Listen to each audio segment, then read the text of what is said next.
Hi, this is Victor Antonio with another sales training moment. I briefly want to talk about how to close a sale. Now, I've gotten this question via email, and I want to really address it directly to kind of get people to understand why people don't buy and then how to overcome that. Now, I've mentioned before that there's 5 reasons customers won't buy. I call it MOUNT as an acronym. It stands for no money, no time, no need, no urgency, or trust. Let me say it again. No money, no need, no urgency, no trust. Now, when you're talking to a customer, here's a model I want you to have in your head. They're resistant to buying your product. So when you're first talking to them, the resistance is high. They don't want to be sold, right? So there's some resistance there. Our job is to lower the resistance over time, whatever that presentation time is, over time, and somewhere there's this magical line where you cross over that they go, I'll buy. You've convinced me, now's the time to buy. Now let's look at the 5 reasons people don't buy. First one is money. Now, there's a small percentage of people who literally don't have the money to buy, but I believe that they're a small percentage. The majority of people have the money and are willing to spend the money if you can show them the value of what you're offering. So money isn't really an excuse. It really isn't. Some people say they don't have any time.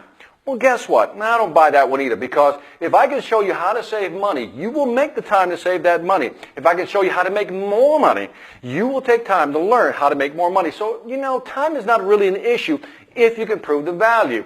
So if money is not the issue, time is not the issue, maybe it's need. Interesting. Some people know they need something. Some people don't.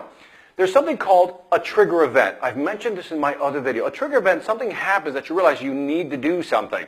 So maybe the customer has a need, that's one person, but then there's people who don't know they need something. So our job is to make them aware that they need it. So we first have to ask ourselves, does the client know that they need this product?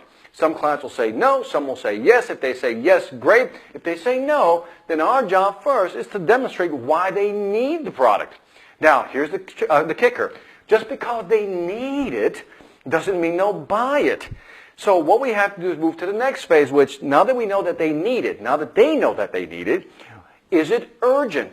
We've all been in this situation. I need that, but do I really need to get it now? In other words, is it really that urgent?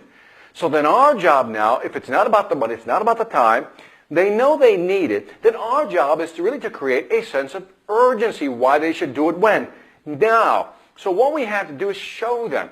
And again, depending on your product or service, you have to show them why they need to take action now. In other words, if they don't take action now, they're going to lose money. If they don't take action now, they're not going to make as much money.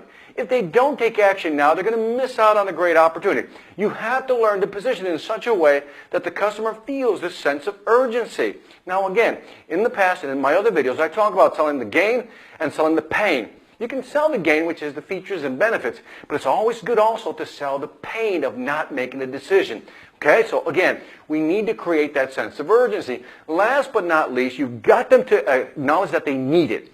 You moved them over to a sense of urgency. The last part is, now that I know I need it, it's urgent, I have to take action. The last part is trust. Do I trust you and the product or service you're offering to solve my problem? That can really help me. Can it really help me? So the last part is all about trust. So keep this in mind. I want this to be your little macro sales model. When you're talking to a customer, ask yourself, is it money, time, need, urgency, or trust? So if they don't buy, I want you to kind of start analyzing why they're not buying. Is it really about the money? Is it really about the time? Maybe I didn't create the need first. Or maybe even if I did create the need, maybe my story isn't compelling enough to create that sense of urgency. Or maybe you did create the need. Maybe you showed them that it was urgent. But you know what? They didn't trust you. So then you have to ask yourself, how do I develop more credibility? How do I gain their trust? And as you begin looking at these 5 pieces of your sales presentation, you'll begin to get a better idea of how to position your product and how to walk through these phases, these 5 phases of not buying. And if you do it effectively, if you know how to reduce their resistance by showing them that they need it, showing them that it's urgent, and last but not least, that you're trustworthy, you will hit that famous buy level. This is Victor Antonio with another sales training moment reminding you, sell again hard when you know how. Take care.